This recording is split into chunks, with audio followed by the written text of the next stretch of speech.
Passamos a apresentar...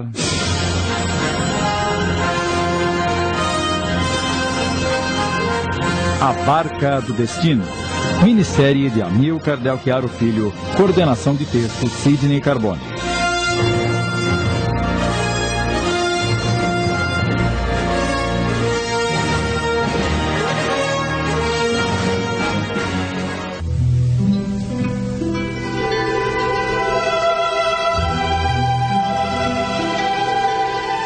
Naquela manhã, Hamilton levantou-se muito cedo e se dirigiu ao banheiro para sua higiene matinal.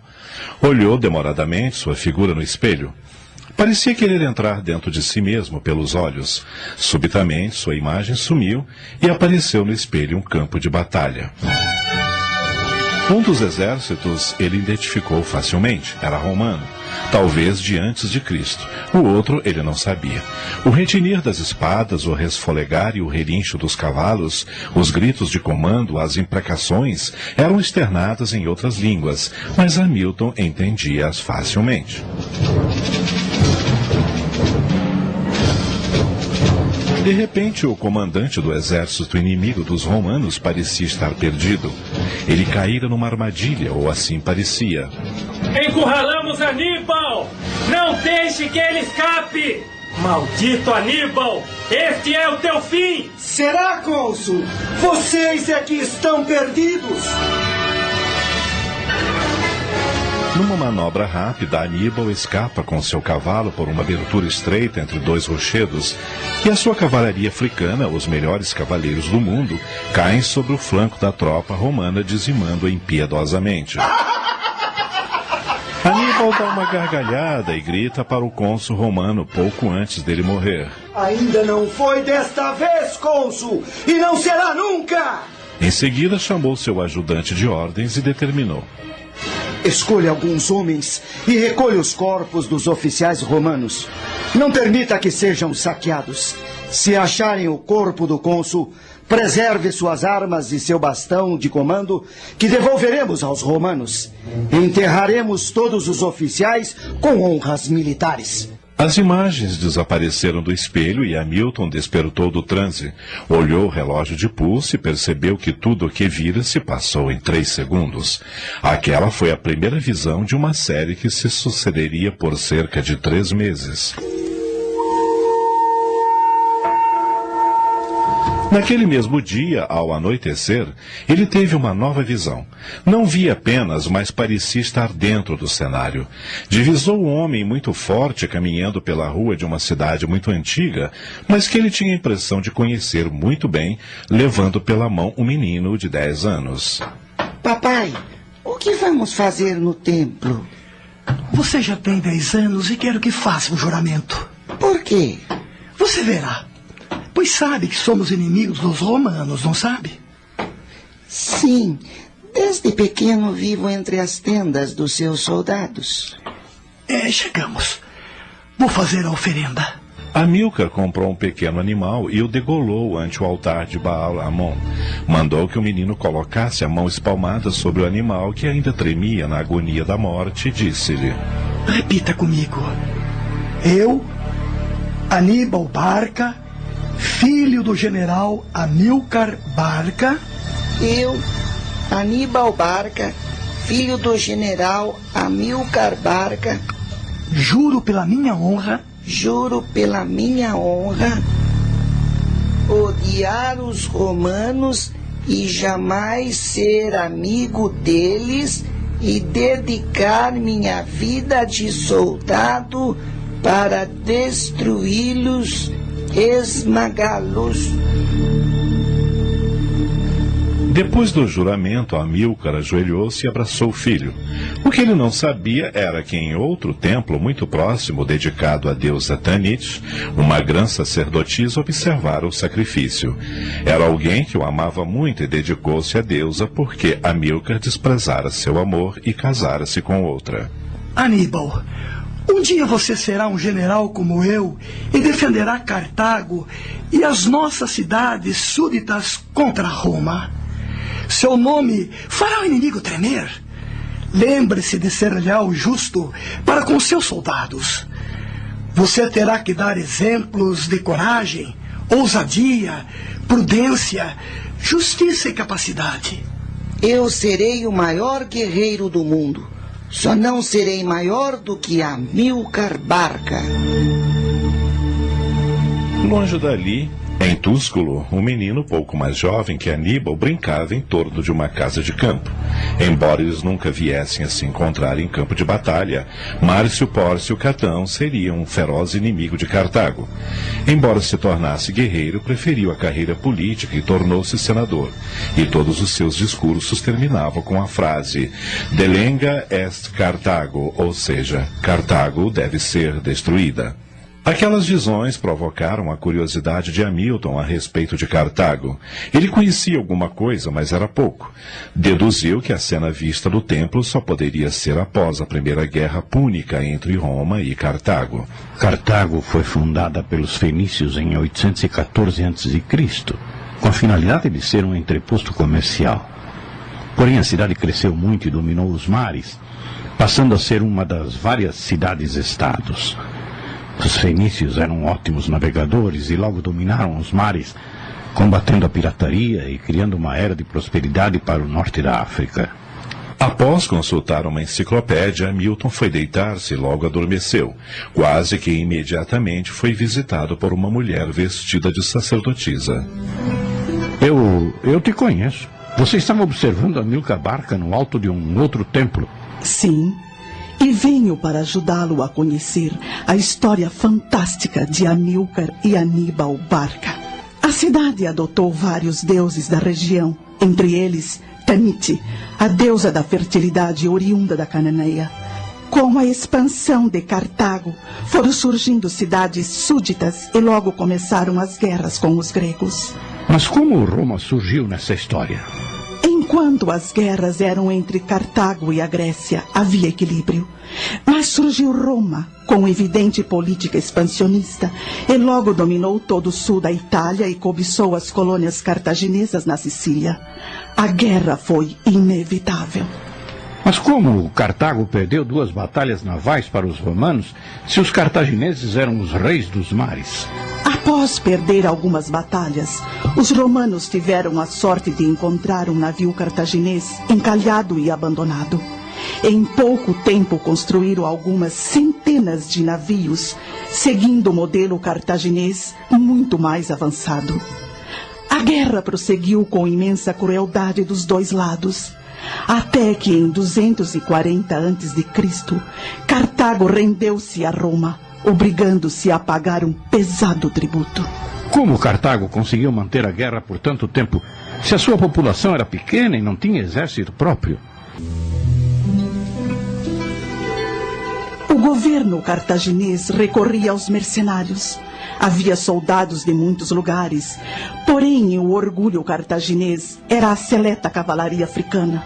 Contudo, os elefantes treinados eram de grande importância. Assemelhavam-se aos tanques de guerra modernos. Por que Cartago perdeu as suas conquistas na Sicília? O fato dos romanos terem encontrado um navio cartaginês encalhado facilitou a construção de barcos muito melhores do que o que eles possuíam. O treinamento das tripulações fez com que a sorte das batalhas navais mudasse. Em terra, as batalhas eram cruéis. E Cartago não teve alternativa. Teve que pedir a paz. Certamente Cartago teve que pagar tributo a Roma. Sim, tributo muito pesado e tiveram que abandonar as colônias. Além dos tributos, era preciso pagar os soldados mercenários. Amílcar Barca sabia que o tesouro cartaginês teria dificuldades para pagar os soldados e começou a enviá-los em pequenos grupos para Cartago. Foi uma medida inteligente. Teria sido se o governo cartaginês não tivesse retido os pagamentos. Como assim? Alegaram que esperariam que todos retornassem para efetuar os pagamentos. Contudo, os mercenários se rebelaram e o Senado determinou ao general Hanan para esmagar a revolta. Hamilton moveu-se na cama e acordou. Lamentou por ter interrompido a narrativa da sacerdotisa. Que pena. Tentou dormir novamente na esperança de que o sonho continuasse. Foi preciso alcançar um estágio profundo de sono para que voltasse a ver a sacerdotisa de Tanit. Hamilton foi logo perguntando: Parece-me que Amílcar foi o seu grande amor. O que aconteceu? Antes de fazer os meus votos no templo, fui apaixonada por Amílcar Barca. Nos amamos, mas compromissos de família forçaram o seu casamento com outra jovem. Sofri muito. Para mim foi como se a minha vida tivesse acabado. Não tive coragem de pôr fim a ela e, como minha família era influente, me aceitaram no templo como noviça. Se não fosse o meu nome de família, seria apenas uma vestal. Mas em poucos anos tornei-me a grã sacerdotisa. Mas isto não afastou-a de seu amado? Sim. Mas quando Amílcar levou Aníbal ao templo de Baal-Amon para jurar ódio aos romanos, do alto do templo de Tanit pude observar tudo. Uma das minhas servas, que era sensitiva, aspirou a fumaça sagrada e teve visões da morte de Amílcar na Espanha. Não encontrei isso em nenhum livro que pesquisei. Os historiadores não sabem tudo. Aliás, não sabem quase nada. O que aconteceu em Cartago quando os mercenários se rebelaram? Hanão perdeu várias batalhas porque os escravos e os povos submetidos por Cartago se juntaram aos mercenários. O Senado mandou mensagem para Amílcar Barca retornar a Cartago para dominar os rebeldes. Amílcar não queria voltar, mas o mensageiro implorou em nome do Senado e do povo. Amílcar voltou e foi vitorioso, não é mesmo? Foi mais do que isso. Ele mostrou-se impiedoso. Com tropas fiéis ao seu comando, levou os rebeldes ao desespero e aniquilou-os. Quando se renderam, foram crucificados. Foram feitas tantas cruzes que faltou árvores em torno de Cartago. O povo exaltou-se e, se ele quisesse, assumiria o governo como ditador. Mas ele não quis. Agora observe Amílcar preparando-se para conquistar a Espanha. Era como se Hamilton assistisse a um filme em cinemascope tridimensional. Ele estava, ao mesmo tempo, dentro e fora do cenário. Ouvia e via o que os personagens pensavam. Ele aproxima-se de Amílcar, que escuta seus pensamentos, atuando como interlocutor do guerreiro. Nosso tesouro está exaurido e Roma exige o pagamento anual do tributo. Quisera romper essa submissão e reconquistar nossas colônias na Sardenha e Sicília, mas não tenho exército suficiente. Mas deve haver alguma saída, alguma fonte de riquezas. Sim, claro que há. A Espanha está ao nosso alcance. Vou formar um exército, requisitar colonos e retomar as nossas possessões da Espanha como Gades. As nossas minas de ouro e prata há tempos não nos enviam nada. As terras espanholas são muito ricas em ouro, prata, estanho e pedras preciosas. Além disso, seus jovens são robustos e se tornarão ótimos guerreiros. Hamilton assistiu a enorme caravana sair de Cartago e requisitar soldados e colonos em todas as aldeias em seu caminho. Na primavera do ano 236 a.C., ele adentrava a Europa com os seus soldados e, entre eles, o menino Aníbal. Mas os nativos não se submeteram facilmente. Foram 9 anos de lutas. O exército de Amílcar era super treinado e cada tribo derrotada era obrigada a pagar altos tributos e entregar pessoas importantes como reféns. Pouco a pouco, o general Amílcar Barca construiu um império, o Império Bárcida. Ele era excelente militar, porém péssimo diplomata. A força era o seu melhor argumento. Mas Amílcar morreu numa emboscada e seu genro, Asdrúbal, o Belo como era chamado, assumiu o comando. E ele estava preparado? Na primavera do ano 236 a.C., ele adentrava a Europa com os seus soldados, e entre eles o menino Aníbal. Mas os nativos não se submeteram facilmente. Foram 9 anos de lutas. O exército de Amílcar era super treinado, e cada tribo derrotada era obrigada a pagar altos tributos e entregar pessoas importantes como reféns.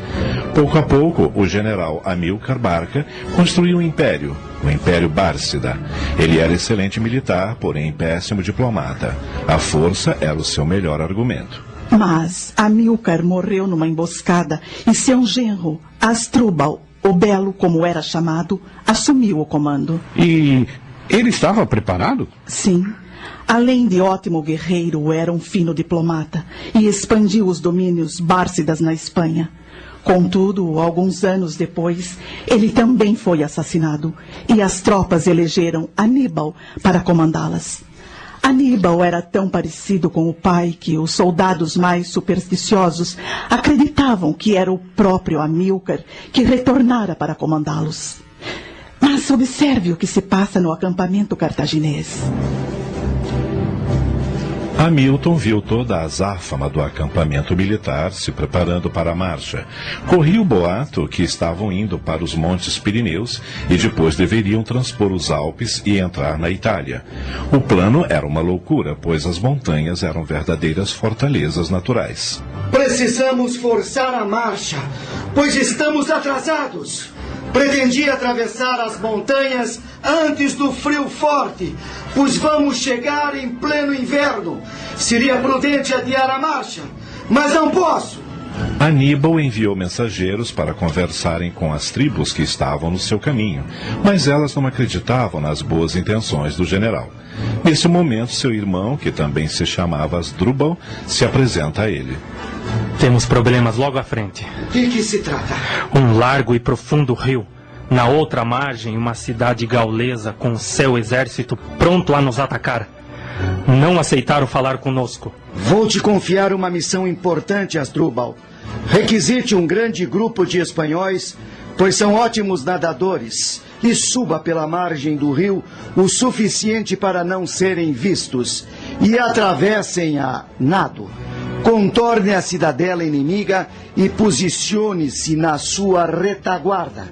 Preciso de 6 dias para construir balsas para atravessar as tropas, as carroças, os cavalos e os elefantes.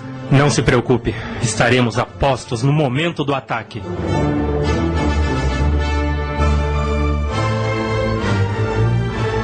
Prontas as balsas, Aníbal foi o primeiro a entrar na água muito fria. A nado e a remo seguiram direto ao encontro dos soldados gauleses que se concentraram para rechaçá-los. Tão logo começou a luta, Asdrúbal e os espanhóis atacaram cruelmente pela retaguarda. Surpreendidos, os gauleses corriam para todos os lados tentando salvar suas vidas. Saqueiem tudo, especialmente mantimentos, pois precisamos alimentar nossos soldados.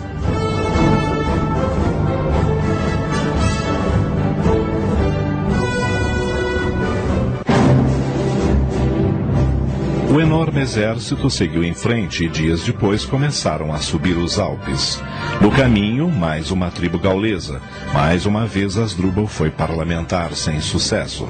Por que aceitar alguns presentes se eles podiam, lá do alto, deslocar enormes rochas sobre o exército de Aníbal e ficar com todas as presas de guerra?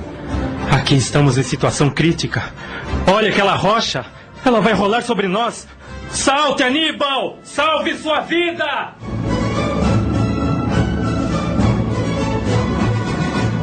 Que horror! Não perca o sangue frio. O perigo imediato já passou. Mas as nossas carroças foram destroçadas. Aníbal conseguiu passar com grande número de soldados sobre os inimigos e lançou um ataque terrível sobre os gauleses. Foi como o mergulho de uma águia sobre a presa.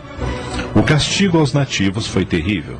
Depois, com o que restou de seus homens, carroças e provisões, a marcha continuou para o cume com imensos sacrifícios. Aníbal foi o primeiro a chegar ao topo e ali ficou parado, olhando a imensidão de terras à sua frente. Asdrúbal chegou a seguir. Conseguimos, Aníbal! Conseguimos! A tropa está feliz e ansiosa para voltar. A descida também não será fácil. Vamos acampar aqui. Amanhã cedo enviaremos uma patrulha de reconhecimento. Como desceremos os elefantes, as carroças e os cavalos? Se eles chegaram até aqui, descerão com toda a certeza. Faça-me um relatório da nossa situação. Já fiz, meu general. Saímos com mais de 50.000 homens e quase a metade pereceu. Da cavalaria de 9.000, perdemos quase um terço. Os elefantes estão salvos, mas os homens estão exaustos e famintos. Aníbal ordenou que todos descansassem para a descida e também se recolheu para o repouso. A cena se desvaneceu e por alguns dias Hamilton não teve mais visões.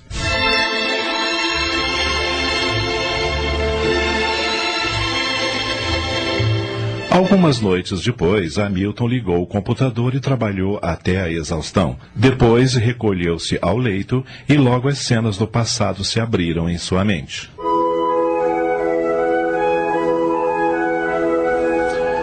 O dia amanhecia e a descida do exército de Aníbal começou. Era uma descida sacrificial, especialmente com os soldados aparatados, as carroças e os elefantes. De repente, um obstáculo inesperado surge à frente da caravana. Uma enorme pedra obstruía o caminho estreito.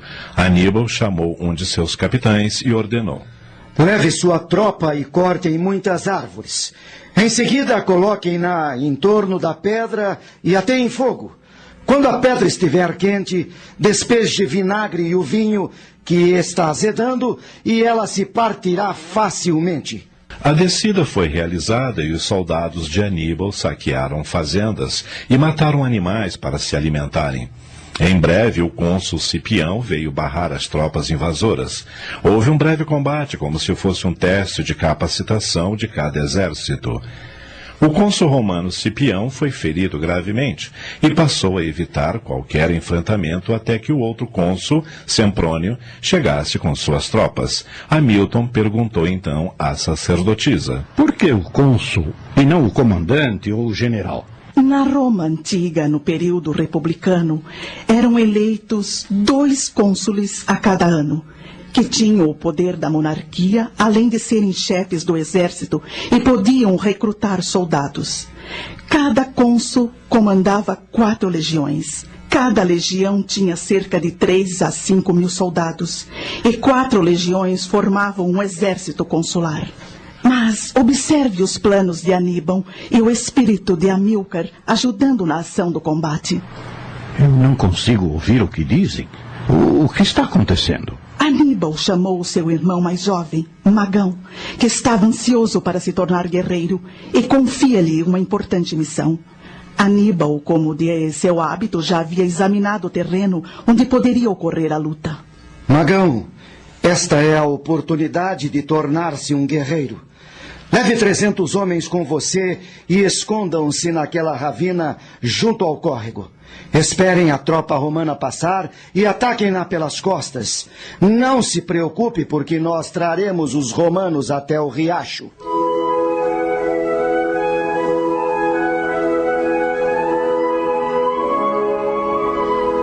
O dia amanheceu. Os soldados de Aníbal acordaram cedo e se alimentaram muito bem. Magão posicionou-se com seus homens no local indicado pelo irmão. Uma tropa cartaginesa foi até o acampamento romano para provocá-los e bateram em retirada. Cipião tentou impedir que Semprônio saísse em perseguição aos cartagineses, mas em vão. Os soldados romanos ainda não tinham se alimentado e montaram seus cavalos na certeza de que resolveriam rapidamente a batalha. Observe a inteligência militar de Aníbal, mas também a sua crueldade. Eles estão atravessando o riacho, mas a água está quase congelada. Os soldados romanos passaram pelo esconderijo de Magão? Era exatamente o que Aníbal queria. Magão e seus homens ergueram-se e atacaram a tropa romana pela retaguarda, enquanto as tropas que atraíram os romanos voltaram-se de frente para o inimigo, atacando-os rigidamente. O efeito foi devastador, mas como os soldados romanos eram muito disciplinados, a infantaria conseguiu reorganizar-se e bateu em retirada. Milhares de romanos e seus aliados morreram e outros milhares foram aprisionados. Os romanos perceberam logo que Aníbal era um grande militar. Derrotá-lo seria muito difícil. Por isso decidiram cortar sua ligação com a Espanha, para que não recebesse reposição de soldados. Os romanos cortaram a minha rota para a Espanha e já não tenho como receber reforços. Já perdi muitos soldados e não tenho como repô-los, a não ser com nativos. Preciso tomar cuidado para não sofrer um atentado contra a minha vida. Preciso permanecer vivo. Tenho devolvido os guerreiros gauleses aprisionados aos seus lares e acolhido e treinado aqueles que querem lutar em meu exército. Construirei o império dos Barcas nestas terras. Aníbal começou a recordar o lar paterno em Cartago, sua mãe e seus irmãos. A mulher de Amílcar era de uma beleza exuberante. Em sua mente, Aníbal viu aquela criança conduzida pelo pai ao templo de Baal-Amon. Relembrou as palavras do juramento e sentiu a carne quente do animal sacrificado sob sua mão.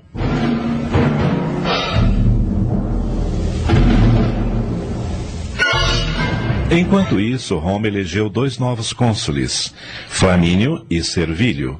Havia 2 rotas que levariam Aníbal a avançar pelo sul. Cada cônsul vigiou uma rota, mas não sabia que o cartaginês tinha 3 olhos e poderia escolher uma rota humanamente impossível de ser trilhada.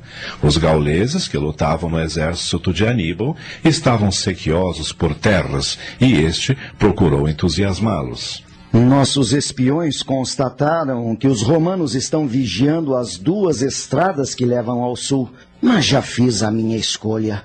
Vamos por outro caminho, pelo pântano. Mas, Aníbal, essa rota é quase impossível. Disse bem, quase.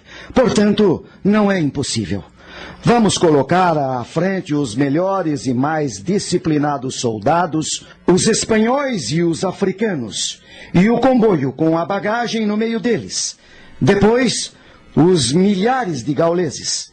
A seguir, a cavalaria pesada e a ligeira, atentas para abordar qualquer tentativa de deserção dos gauleses. Aquela imensa marcha humana e de animais começa a movimentar-se. Os animais de carga começaram a morrer na lama. Aníbal estava sobre o único elefante sobrevivente, por isso, acima da água. Ele teve uma doença nas vistas e perdeu um olho. Mas que falta faria um olho comum para quem tem um terceiro olho psíquico que permite enxergar o que os outros não podem ver? Observe, Hamilton, que nenhum dos cônsules percebeu a manobra de Aníbal. Este envia uma patrulha para ser vista pelos romanos, mas observe como a ansiedade pela glória pode trazer a derrota. Os 2 cônsules tinham acertado entre si que nenhum atacaria sozinho. Se Aníbal escolhesse a rota vigiada por Servílio, esse deveria mandar chamar Flamínio, e vice-versa. Seus oficiais tentaram convencê-lo a chamar o outro cônsul, mas a vaidade falou mais alto. Flamínio, sonhando com a glória de derrotar o cartaginês, não esperou Servílio. Era o que Aníbal queria. O que Aníbal está fazendo? Ele vai atrair Flamínio para aquelas montanhas em formato de U. Veja como ele dispunha suas tropas. Sim, a elite está à frente da infantaria. E aqueles soldados estranhos e os lanceiros logo atrás? Mas que soldados são aqueles? São os fundibulários, soldados que atiravam pedras com as fundas. Como aquele Davi matou Golias? Exatamente. Mas aquilo é uma ratoeira? Sim, é uma armadilha perfeita.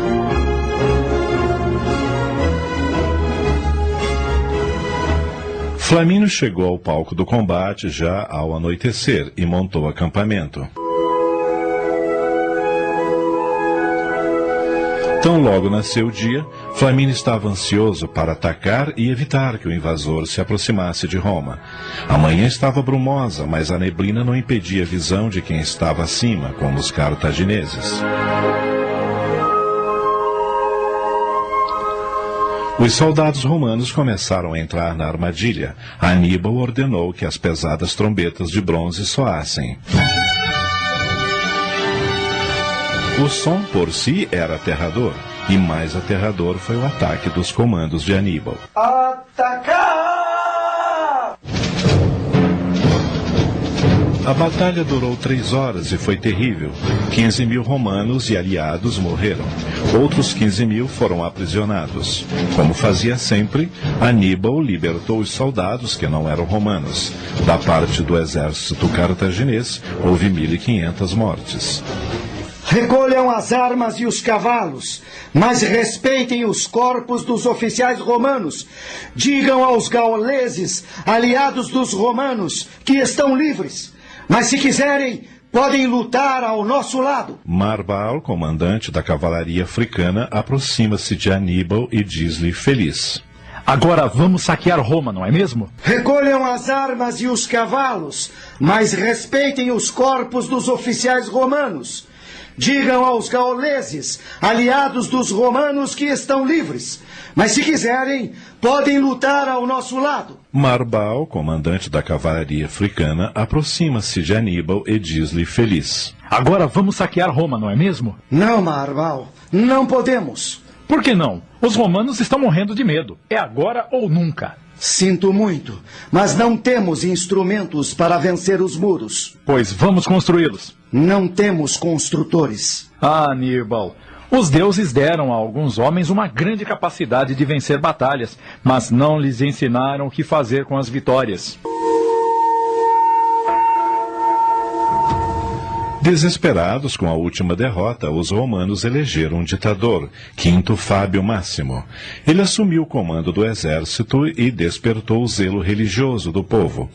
Esperava que Aníbal fosse direto sobre Roma, mas o cartaginês não atacou a cidade. Fábio reuniu 4 legiões e determinou os fazendeiros que queimassem suas construções e colheitas, pois supunha ser aquela a rota que Aníbal usaria. Sua tática era evitar combates diretos para minar a moral das tropas de Aníbal. O cartaginês chama seus oficiais e lhes diz: Vamos nos deslocar para a Úmbria e o Piceno. No caminho saquearemos tudo o que estiver ao nosso alcance. Os homens ainda estão esgotados pela recente batalha e pela travessia do pântano Arno e necessitam descansar. Veja, Milton, que Aníbal parou diante do mar Adriático e sentiu o peso das conquistas. Ele sabia que não bastava vencer as batalhas. Era vital manter as bases da Espanha. Fábio seguia-o por toda parte, porém evitava os combates irritando os soldados de Aníbal. Ele infernizou a vida das cidades aliadas de Roma, saqueando-as. Sua meta era conquistar portos marítimos para comunicar-se com Cartago. Se ele derrotasse Fábio, Capua seria sua aliada. Seus espiões descobriram que em Capua havia um partido contrário à aliança com Roma, e Aníbal procurou estimulá-los. Roma sempre colocou seus inimigos de joelhos após derrotá-los, mas agora era diferente.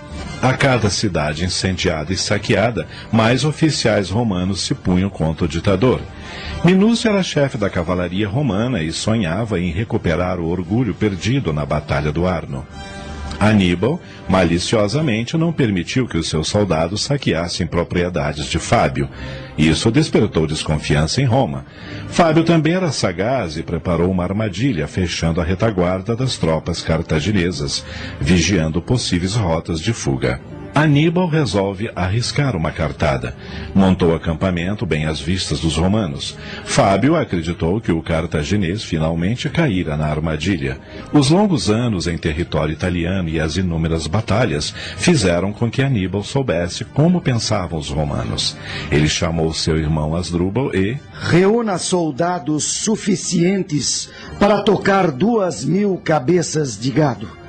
Recolham muita lenha seca. Logo que escurecer, levem o gado para aquela elevação. Ainda não entendi o plano. Calma. Atem feixes de lenha nos chifres dos animais. E leve o gado para o outro flanco dos romanos. Constate que todos os homens estejam alimentados e descansados, inclusive meus lanceiros. Usarei a formação da minha cavalaria pesada na frente, sob meu comando. Ao meu sinal, acenda as tochas nos chifres dos animais. Com o fogo nos chifres, o gado enlouqueceu. A tropa romana que vigiava os desfiladeiros correu para interceptar o que pensou ser um ataque e ficou confusa quando se deparou com o gado. Houve uma grande confusão. Os romanos fustigam as moitas com lanças e espadas, mas só encontram os bois. Os soldados de Aníbal atacam os romanos pela retaguarda, dizimando-os com forcados. Foi uma carnificina. Aníbal mudou o acampamento. Era esse o plano desde o princípio. Fábio deu ordem para recolher seus soldados até o amanhecer. Com a luz do dia, teve a decepção de ver que o acampamento de Aníbal já não estava mais ali. O general Aníbal precisava resgatar os lanceiros que acompanharam o gado. Os lanceiros espanhóis, com armas leves, foram resgatar os companheiros, mas foram atacados pela cavalaria pesada romana. Os soldados de Aníbal mataram cerca de 1.000 cavaleiros romanos e trouxeram todos os companheiros para a retaguarda cartaginesa. Alguns dias depois, Aníbal confabula com seus oficiais. Meus espiões descobriram que Fábio foi chamado a Roma para presidir festas religiosas e ser interrogado pelo Senado. Minúcio assumiu o comando e eu sei que posso atraí-lo a uma emboscada mais facilmente. Escolhi um morro onde posso atacar facilmente o acampamento romano. Vamos colocar lá a minha cavalaria leve e 5.000 homens. Enquanto isso, no acampamento romano... A guarda avançada de Aníbal ocupou aquele morro e está enviando reforços diariamente. Vamos atacá-lo. Mas será que é prudente? Aníbal costuma fazer sempre o que não esperamos. Mas está muito evidente. Qualquer soldado pode perceber que ele quer ocupar o morro. Houve enfrentamento e os romanos tiveram de recuar. A confusão foi grande. Nesse momento, Aníbal deu ordem para que todos os homens que estavam escondidos atacassem. Seria uma carnificina se Fábio, que havia retornado de Roma, não viesse em socorro a Minúcio.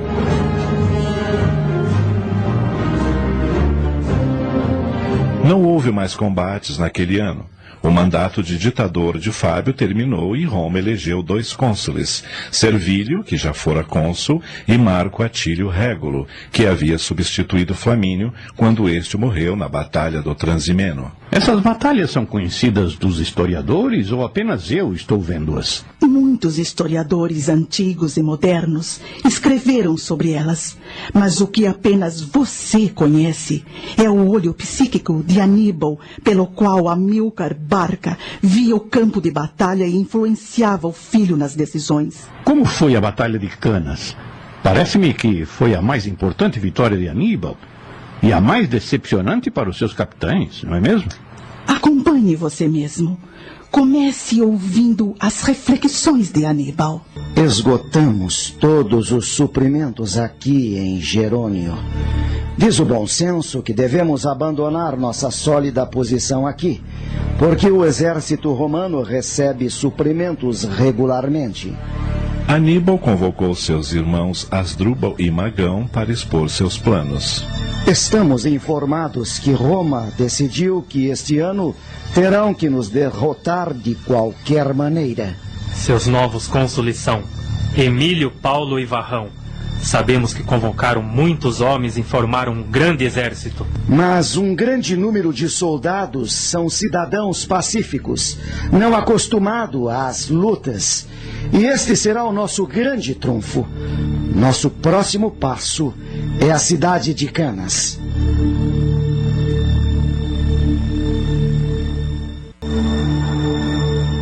Mas Aníbal, Canas é insignificante. Precisamos de mantimentos. E lá teremos farta alimentação para as tropas. Você sabe o número de soldados que os romanos dispõem? 80.000, mais 6.000 cavaleiros. E isto não o assusta? Só temos um total de 50.000. Você e Magão serão comandantes de tropas. E confio em vocês. Deem ordens para levantar acampamento.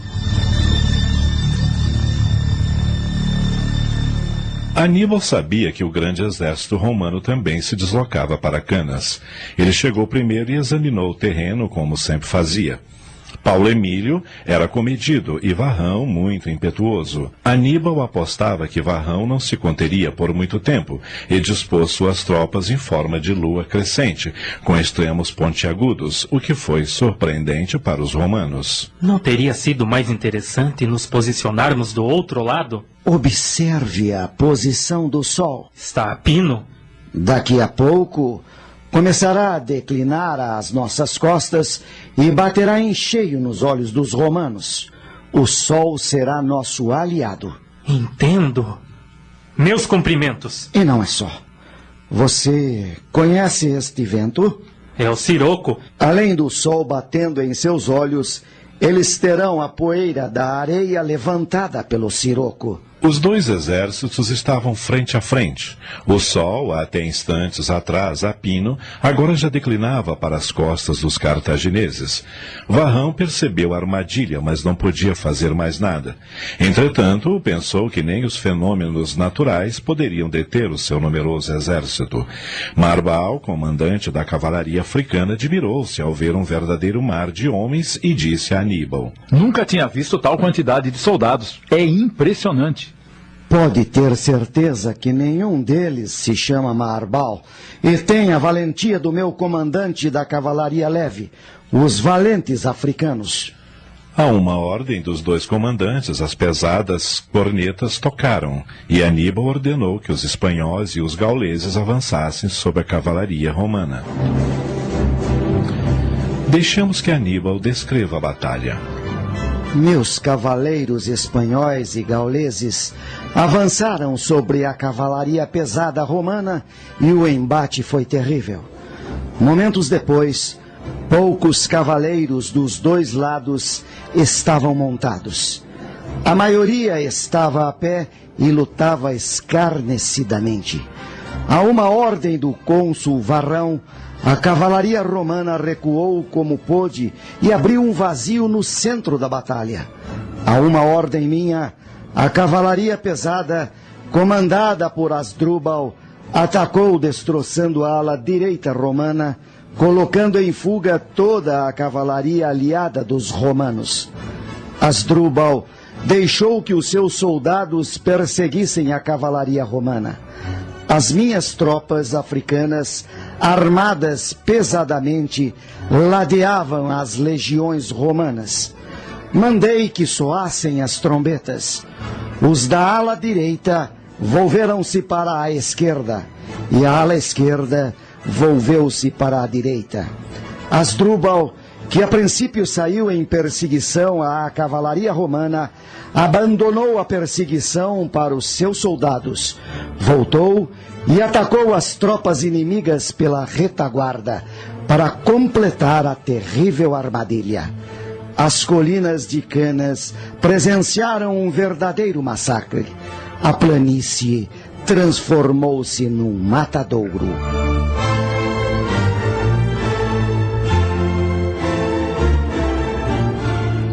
Naquele dia, cerca de 70.000 romanos foram trucidados, enquanto Aníbal perdeu 4.000 gauleses e 1.500 espanhóis e africanos. Emílio Paulo e os cônsules anteriores, Servílio e Atílio, e também Minúcio, além de 80 senadores, 2 questores e 29 tribunos militares, morreram nessa batalha. Dos oficiais romanos, somente Emílio Paulo foi identificado, e Aníbal deu-lhe um funeral honroso, como era de seu costume. Varrão e um pequeno número de guerreiros conseguiram fugir, e entre eles estava um jovem chamado Cipião, que aprendeu muito com a genialidade de Aníbal, o que lhe foi muito útil no futuro. Ao término de tudo, Asdrúbal se apresenta ao irmão e relata: As nossas tropas atacaram o quartel-general romano e 10.000 homens que o guardavam foram mortos ou aprisionados. O saque foi completo. Carregamos uma grande quantidade de arreios, armas, armaduras, prata e ouro. Com a nossa vitória, as cidades próximas abriram suas portas para nós. Aníbal resolveu soltar alguns prisioneiros com uma proposta de resgate pelos demais. Porém, o Senado romano não aceitou, alegando que todos os soldados romanos estão preparados para morrer e nunca se render.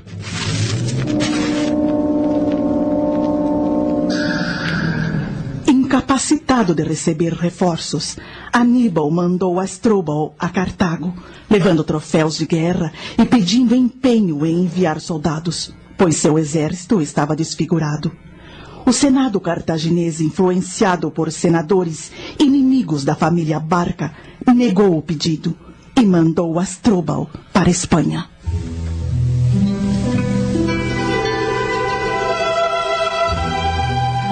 Passaram-se vários dias sem que Hamilton tivesse novas visões, mas certa manhã apareceu na tela de sua mente Asdrúbal fugindo da Espanha. Passaram-se vários dias sem que Hamilton tivesse novas visões, mas certa manhã apareceu na tela de sua mente Asdrúbal fugindo da Espanha. Observe, Hamilton. Asdrúbal não pode impedir as vitórias de Cipião na Espanha e resolveu ir em auxílio do seu irmão na Itália. Ele deixou a Espanha com 15.000 homens e muitos cavalos. No caminho, mais de 15.000 soldados se juntaram à tropa, e Asdrúbal atravessou os Alpes sem ser incomodado pelas tribos nativas. Os romanos ficaram sabendo da presença de Asdrúbal em seu território e sabiam também que não poderiam deixar que os dois irmãos se encontrassem. Aníbal estava no sul da Itália. Os romanos conseguiram recrutar 23 legiões. 4 foram enviadas para a Espanha, 2 para a Sicília e 2 para a Sardenha.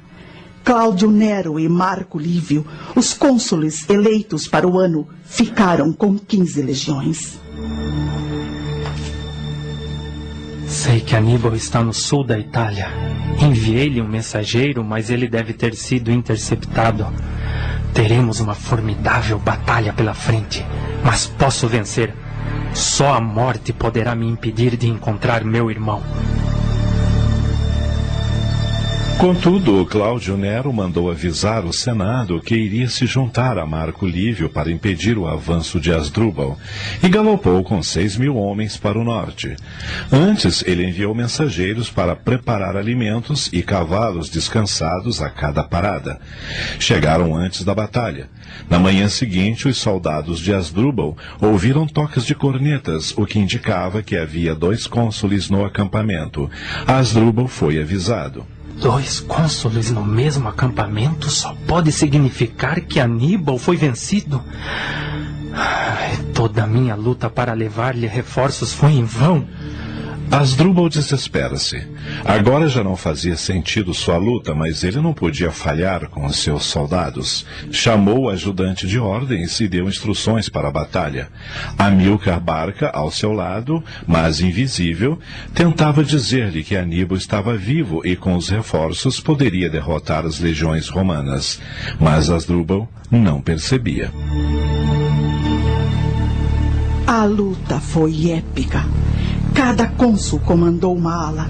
Cláudio Nero teria uma posição secundária, mas ao ver que Lívio estava perdendo a batalha, abandonou o seu setor e foi reforçar a ala romana principal. O resultado foi devastador para o exército de Asdrúbal. Foi uma verdadeira carnificina. Quando Asdrúbal viu seus soldados tombarem quase indefesos, esporeou seu cavalo de encontro às linhas romanas e morreu lutando heroicamente. Terminado o massacre, Cláudio Nero prepara-se para voltar imediatamente ao sul, para que Aníbal não percebesse a sua ausência do acampamento romano. Já é madrugada e ainda não consegui dormir. Minha cabeça gira como um calidoscópio. Ora me vejo de espada na mão, ora com o crucifixo. Ora me vejo ostentando riquezas, ora a estaminha dos pobres. Novamente aparece em minha cabeça o campo de batalha e vejo Amílcar abraçado ao corpo degolado do filho, chorando. Muitos de seus oficiais e soldados mortos se aproximam dele. Cegos de ódio atacam os romanos, que saqueavam os cadáveres, mas não podem atingi-los. Amílcar ouve o som da festa no acampamento romano e cria com a sua mente um cavalo majestoso, seu escudo e arma de outrora, e marcha para o acampamento. Os soldados vivos não o veem, mas os mortos que vagueiam por ali se afastam temerosos e deixam-no passar. Seu objetivo é Cláudio Nero, que bebe numa taça de vinho. Amílcar desafia-o e ataca-o rijamente. Sua espada não encontra resistência, mas as vibrações de Amílcar atingem-o em cheio. Cláudio cambaleia, mas logo se recompõe e monta seu cavalo para partir rumo ao seu acampamento no sul. Amílcar Barca preocupa-se com Aníbal e com sua força mental. Imediatamente chega ao acampamento do filho. Hamilton, você tem acompanhado as peripécias da campanha militar de Aníbal na Itália. Sei que andou pesquisando os historiadores que escreveram sobre as guerras púnicas. Mas hoje vou te mostrar algo que os historiadores nunca registraram. Veja o acampamento de Aníbal mais uma vez. Veja como está o seu exército. Do seu verdadeiro exército resta muito pouco. Os romanos conseguiram cortar a sua rota para a Espanha e ele não pode receber reforços. Observe que um oficial se aproxima da tenda de Aníbal, conduzindo uma mulher pela mão. Sim, é uma mulher bonita. E Aníbal está sem a esposa há muito tempo. Mas não foi para isso que Aníbal mandou trazê-la. Para que então? Ouça o diálogo. Não tenha medo, mulher. Disseram-me que os mortos falam por seu intermédio. É verdade? Sim, meu general, é verdade. Quero falar com Amílcar Barca. Meu senhor, eu não falo com quem eu quero. Eu não escolho. São eles que escolhem. Não me interessa se você escolhe ou não. Eu quero falar com Amílcar. Na verdade, o general Amílcar Barca quer falar com o senhor. Ele se aproxima. Neste momento, a mulher tem uma forte transformação fisionômica. Sua voz adquire uma tonalidade mais grossa e, com os olhos desmesuradamente abertos, fala palavras incompreensíveis. Aníbal. Pai? É você? Pode me provar que é Amílcar Barca? Você ainda era um menino quando eu fiz jurar que seria inimigo dos romanos. Isso outras pessoas poderiam saber. Lembra-se de que eu coloquei sua mão sobre a oferenda e você sentiu o corpo quente do animal sacrificado? Você estremeceu e aproximou seu corpo de menino do meu, como que procurando proteção. E eu te prometi a Espanha. Antes mesmo de o Senado saber de meus planos de fundar o Império Bárcida na Espanha, eu te revelei. Nesse instante, pela boca, nariz e ouvidos da mulher, começou a sair uma substância esbranquiçada, leitosa, e foi se transformando numa névoa. Mais de 2000 anos depois, Charles Richer daria a essa substância o nome de ectoplasma. Dessa névoa saiu materializado Amílcar Barca. Apesar do espanto de ambos, pai e filho olharam-se com ternura e alegria. A mulher caíra ao chão e parecia morta.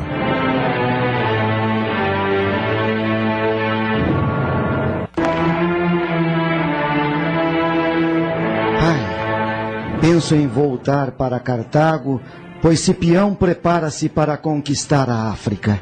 Ainda não, meu filho. Você deve permanecer na Itália enquanto for possível, porque enquanto você estiver aqui, no mínimo 4 legiões permanecerão para vigiá-lo. Porém, a guerra contra Roma está perdida. O que posso fazer mais se tenho um farrapo de exército? É preciso fustigar a loba romana enquanto for possível. Mesmo sabendo que a nata dos seus soldados quase não existe mais, os romanos evitam o combate direto com você porque sabem da sua capacidade de aglutinação e de treinar selvagens gauleses, transformando-os em soldados eficientes. Estou em território italiano há 16 anos. Mas não perdeste nenhuma batalha. Deixei muita coisa para trás. Inclusive, Emilce, minha esposa. É verdade. Porém, o casamento com Emilce foi uma estratégia para que o pai dela, o rei, se aliasse a você. Nesse momento, a mulher começou a despertar e a névoa foi se dissolvendo, e a figura de Amílcar também. Aníbal agradeceu à mulher, que estava confusa, e pagou-a regiamente. Dias depois, a morte de Asdrúbal é confirmada. Soldados romanos se aproximam a cavalo da cidadela cartaginesa e jogam aos pés das sentinelas avançadas a cabeça de Asdrúbal, embrulhada em um tecido negro. As sentinelas entregam o embrulho macabro a um oficial que foi levar a Aníbal. Ao mirar a cabeça do irmão, ele diz: Este é o destino de Cartago.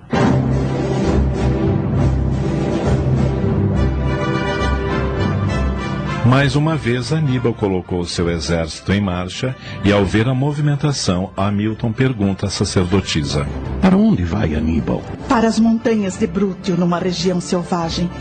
Como seu exército está roto, ele precisa ter um aliado. O terreno difícil ao caso de alguma nova batalha.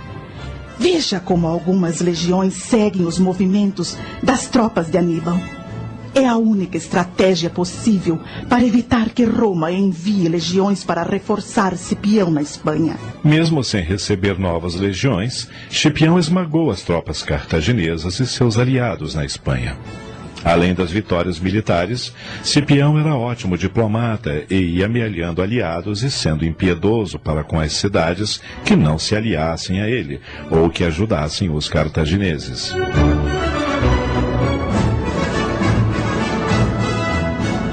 Quando a notícia das vitórias de Scipião chegou a Cartago, a cidade entrou em pânico, e desde os mais humildes cidadãos até as autoridades máximas discutiam sobre a necessidade de Aníbal voltar a Cartago para defendê-la. Mas como Aníbal poderia voltar se não tinha navios e domínio sobre nenhum porto? Ele ainda mantinha o porto de Crotona, mas realmente não tinha navios. Porém, o Senado de Cartago resolveu enviar uma frota de navios, mas havia poucas possibilidades de passarem pela frota romana, que agora dominava os mares. Foram feitos muitos sacrifícios nos templos em favor de Aníbal. Eu mesma oficiei sacrifícios e até Baal-Amon recebeu vidas de crianças como sacrifício, para que Aníbal pudesse retornar são e salvo com as suas tropas. A verdade é que vários fatores inesperados fizeram com que os barcos cartagineses passassem pelos romanos sem serem percebidos. Aníbal rumou com suas tropas para Crotona, iludindo os romanos. Nesse momento, abre-se uma tela na mente de Hamilton e ele vê a cena em Crotona. Mas os navios não são suficientes. Como Aníbal poderá levar seus soldados e cavalos? Aníbal está emocionalmente abalado.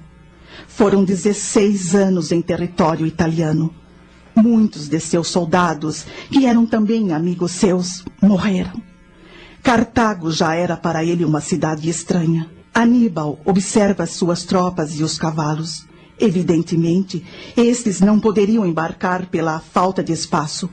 Com o coração dolorido, ele chama seu ajudante e ordena: É impossível levar os cavalos, mas não podemos deixá-los para os romanos. Mande os soldados matá-los. O ajudante olha-o perplexo e indaga se deveria matar todos, até o cavalo que Aníbal montava nas batalhas. Eu disse todos, sem exceção. Aníbal deixou para trás um mar de corpos de animais sacrificados. Os soldados embarcaram e a viagem rumo a Cartago teve início.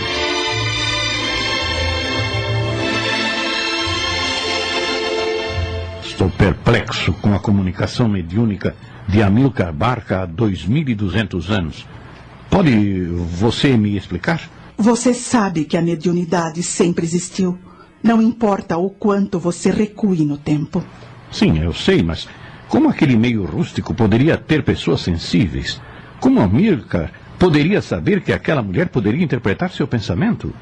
Ele não sabia conscientemente, mas sabia intuitivamente. Além disso, você sabe que a mediunidade atrai espíritos. Certamente, mas é estranho. Amílcar começou a falar imaginando que conversava com o filho. Só depois de alguns momentos percebeu que a mulher interpretava seus pensamentos. Além disso, muitas vezes ele influenciou a mente de Aníbal no planejamento das estratégias das batalhas. Porém, Aníbal não sabia disso. E somente Aníbal tinha esse privilégio? Amílcar começou a falar imaginando que conversava com o filho. Só depois de alguns momentos percebeu que a mulher interpretava seus pensamentos. Além disso, muitas vezes ele influenciou a mente de Aníbal no planejamento das estratégias das batalhas. Porém, Aníbal não sabia disso. E somente Aníbal tinha esse privilégio? Os comandantes romanos também tinham seus protetores, mas nenhum com o gênio militar de Amílcar Barca. Então, os méritos são de Amílcar? De forma alguma. Amílcar inspirava seus planos, mas a decisão era de Aníbal, pois ele tinha o seu livre-arbítrio. Muitas vezes ele seguiu seus próprios planos. Quase sempre Amílcar reforçava as ideias do filho. Os soldados rasos também eram influenciados por espíritos? Sim. A mediunidade permeia as relações humanas desde os primórdios do mundo. Então não temos privacidade? Não adianta trancar as portas? Tudo depende das condições morais de cada um. A porta é a qualidade moral do indivíduo. Há portas escancaradas ou mesmo não existem. Outras são cerradas para espíritos inferiores. Por que é tão difícil formar médiuns capacitados? São vários os fatores. A falta de confiança, disciplina, os desvios morais que atraem maus espíritos, o desconhecimento da mediunidade, a vaidade, o sensacionalismo e ainda aqueles que querem fazer lindas palestras, escrever livros, fazer curas, revelações sensacionais. Como fazer então? Além de desenvolver a humildade, estudar bastante e desenvolver qualidades. Existem exercícios simples que podem ser feitos a qualquer momento. Como assim? Para quem quer ser médium falante, o conselho é falar sempre sobre o bem, elogiar sinceramente as pessoas, construir imagens positivas falando, não falar palavrões, não xingar ou praguejar, não falar mal da vida alheia e com certeza sempre haverá um bom espírito para inspirá-lo. E a psicografia? Comece escrevendo pequenos bilhetes, cumprimentando as pessoas no aniversário, numa promoção de emprego, ao vencer uma enfermidade e por muitos motivos diferentes que a pessoa descobrirá. Depois, passe a escrever cartas aos familiares, amigos, doentes crônicos, presidiários. Mas isto fará dele um psicógrafo? Não. Porém, cada vez que ele for escrever uma carta ou bilhete, um bom espírito estará a seu lado, ditando ideias bonitas e consoladoras. E aqueles que tenham a mediunidade escrevente terão facilidades para desenvolvê-la. E as outras mediunidades? É a mesma coisa. O candidato à vidência deve selecionar boas imagens para ver. O que quer ser audiente procura ouvir boas coisas. O que quer ser curador, auxilie os doentes, preste-lhes cuidados de enfermagem, mesmo rudimentar. Entretanto, o mais importante é ser médium da vida, do amor, da esperança. Em suma, desenvolver a mediunidade é desenvolver sentimentos. Por que os espíritos não se manifestam de forma inquestionável aos governantes, aos poderosos, aos ministros, aos políticos e ao povo, assim como eu tive as visões. De que adiantaria? A maioria diria ser alucinações. Os consultórios psiquiátricos estariam superlotados e muitas teorias nasceriam daí. Porém, não se preocupe. Os homens jamais estarão abandonados. Os espíritos estarão sempre presentes em suas vidas. Um dia compreenderão que só o amor poderá trazer a felicidade para a humanidade. Como fazer os homens compreenderem isso? Faça a sua parte. Escreva e fale sobre o amor e a fraternidade. Fale sobre o desarmamento e a convivência pacífica. Porém, não se esqueça nunca que mais do que palavras ditas ou escritas, vale o exemplo. Mas voltando à história de Aníbal, como ela termina? Observe. Aníbal já não causa pavor às cidades italianas que passaram para o lado de Roma, fornecendo grãos, sementes, couro e soldados. Cipião ruma para Cartago e o senado da cidade ordena a volta de Aníbal. Ele embarca seus soldados e passa milagrosamente pelas frotas romanas sem ser visto. Ele escolheu a pequena cidade de Léptia para desembarcar e montar sua base. O que faz Amílcar Barca tão desesperado entre os soldados de Aníbal? Ele procura a mulher que foi intermediária entre ele e Aníbal na Itália. A médium? Sim, mas é inútil. Ela foi assassinada. O que ele queria? Aconselhar Aníbal e colocar suas tropas entre os muros de Cartago e as tropas romanas. Aníbal chegou a pensar nisso, mas desistiu. Por que os senadores estão irritados com Aníbal? Eles querem que Aníbal comece imediatamente a batalha. Mas ele precisa de tempo, pois tem uma reduzida cavalaria e tenta treinar 80 elefantes. Cipião o provoca incendiando vilarejos satélites de Cartago e escravizando seu povo. A cavalaria de Cipião era pequena, mas o rei Massiniza já vinha em seu socorro com uma numerosa e treinada cavalaria. Aníbal não conhecia sua terra, por isso não podia escolher o terreno. Ele fez várias propostas de paz a Cipião. Cipião recusou todas. Ele procurava ganhar tempo para que o rei Massiniza chegasse com os reforços. Pela primeira vez, Aníbal estava em desvantagem no terreno, pois o acampamento romano tinha uma nascente de água e Aníbal tinha que mandar buscá-la muito longe.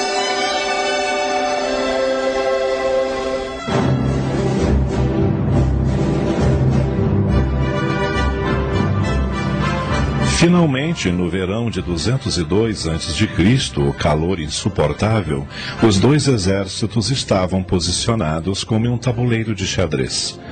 Aníbal colocou os elefantes na linha de frente, porém Cipião colocou a sua brigada ligeira para atacar os animais com lanças e recuar rapidamente para trás a cavalaria.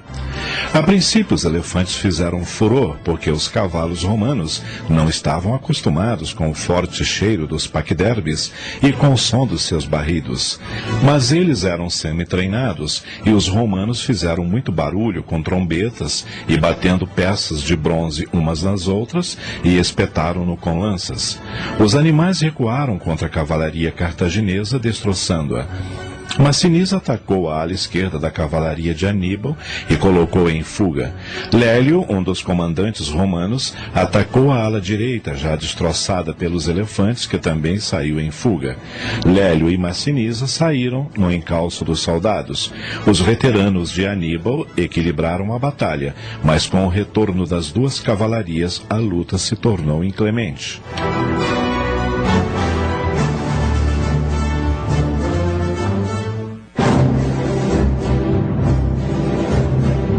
A maioria dos cavaleiros foi tirada de suas montarias e o chão ficou juncado de cadáveres e feridos. Aníbal afastou-se com uma pequena comitiva para Adrumeto. Pela primeira vez em 16 anos, um general romano venceu Aníbal, e esse foi Cipião, um gênio militar que aprendeu as táticas de Aníbal na dolorosa, para os romanos, Batalha de Canas, de onde poucos oficiais romanos escaparam com vida. Observe, Hamilton, porque agora começa uma nova fase na vida de Aníbal. A cidade de Cartago está chocada com a derrota e não se conforma, querendo que o general continue a lutar. O Senado o convoca e Aníbal comparece ao Conselho dos 104 e é obrigado a discursar. Cidadãos de Cartago, a batalha está perdida e não temos como continuar. Aconselho o Senado que se renda incondicionalmente e pague os tributos que Roma exigir, pois é o único meio de continuarmos existindo. Os senadores protestaram, porque Cipião já havia apresentado as condições de rendição. Cartago teria que pagar pesadíssimos tributos durante muitos anos e estava proibida de declarar guerra a qualquer nação sem que Roma aprovasse. A cidade rendeu-se e Aníbal começou a trabalhar na sua reconstrução administrativa. O Senado romano queria levar Aníbal prisioneiro para ser humilhado em Roma. Cipião, que o admirava sinceramente, se opôs dizendo que sem Aníbal, Cartago não teria como pagar os altos tributos exigidos. Aníbal demonstrou muita habilidade como administrador, porém teve problemas com as famílias inimigas dos Barcas, porque muitos deles vinham roubando descaradamente o tesouro público. Aníbal denunciou-os. Os romanos acusaram-no de estar ajudando o rei Antíoco, que sonhava reerguer o império de Alexandre, o Grande. A acusação romana e a ira das famílias acusadas se despejou sobre ele, que teve que fugir, mas levou consigo o tesouro de sua família. Entretanto, Roma ameaçou as nações que dessem guarida ao cartaginês. Estou cansado de fugir, mas tenho que continuar. O rei da Bitínia me convidou a asilar-me em seu reino porque está sendo atacado por outra nação mais forte em armas e navios. Mas tenho um plano. Soldados de Bitínia, capturem o maior número possível de serpentes venenosas e prendam-nas em vasos de barro. Os soldados inimigos não usam protetores nas pernas. Quando tivermos muitos vasos com serpentes, vamos jogá-los no convés de seus navios. E assim foi feito. Quando os vasos estouraram e as serpentes foram libertadas, o pânico tomou conta dos soldados e os bitínios se aproveitaram para atacar com os seus navios munidos de quilhas de ferro, fazendo os navios inimigos afundarem. Contudo, os romanos descobriram Aníbal e enviaram centenas de soldados para prendê-lo.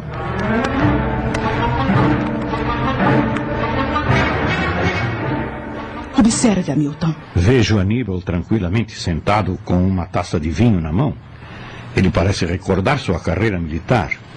Aparecem imagens em sua mente. Ele se vê menino ainda no templo de Baal-Amon. Eu também estou ouvindo.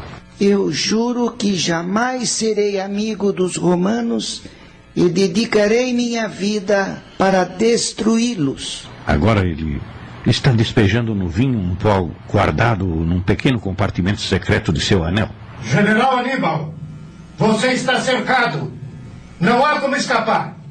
Entregue-se e será tratado com a dignidade de seu cargo. Ouviu, general? Vou contar até 10 e entraremos de qualquer maneira. 1, 2, 3, 4, 5, 6, 7... Aníbal sorriu amargamente e bebeu todo o vinho de um só gole. 10.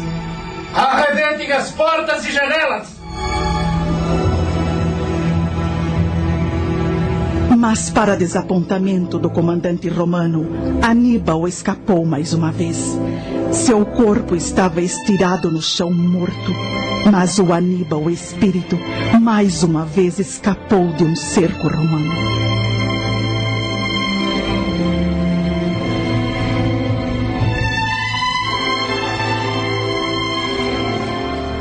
Contei esta história para homenagear meu filho.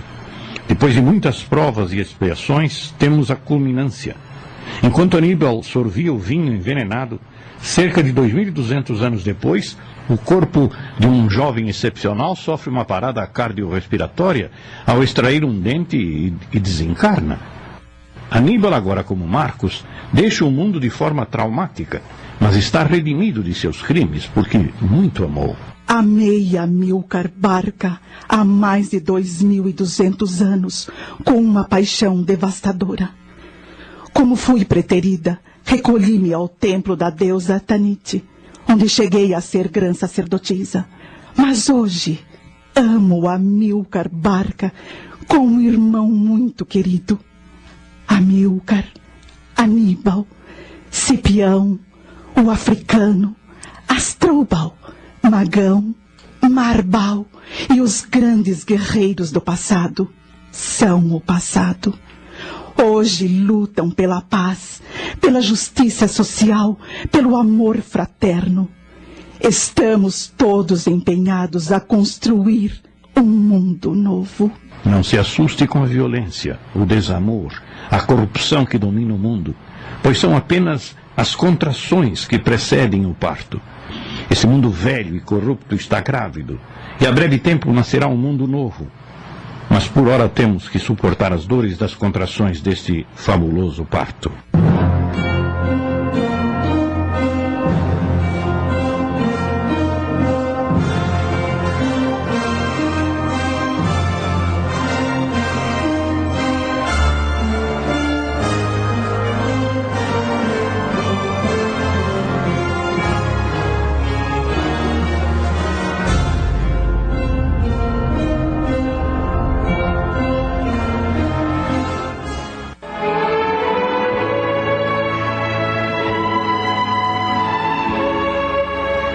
Este trabalho radioteatralizado nos mostra realidades de uma época de quase 3.000 anos atrás.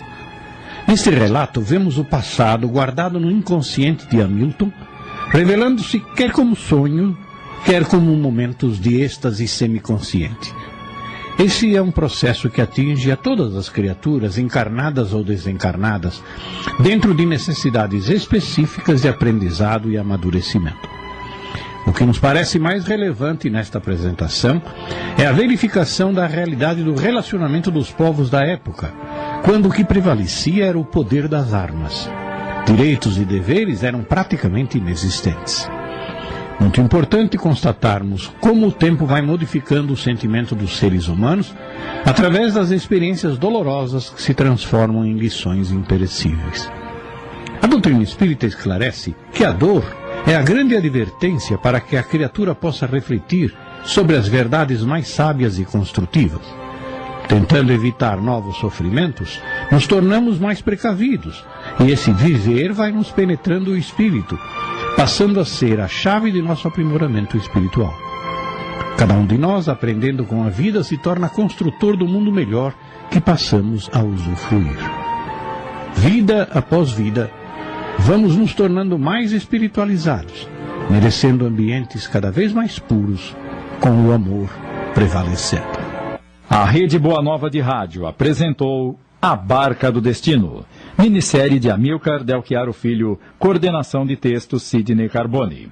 Em seu desempenho, atuaram os seguintes atores: Gastão de Lima Neto, Ivone Martins, Osnival Búfalo, Adacelo Alberto, Chico Ribeiro, Joel Robson, Sidney Carbone e Esther de Almeida. Narração Ivaldo de Carvalho. Gravações, edição e sonoplastia Antônio Tadeu Lopes. Análise e comentários Gastão de Lima Neto. Produção e direção geral Sidney Carbone. Realização Núcleo de Dramaturgia da Rádio Boa Nova de Sorocaba.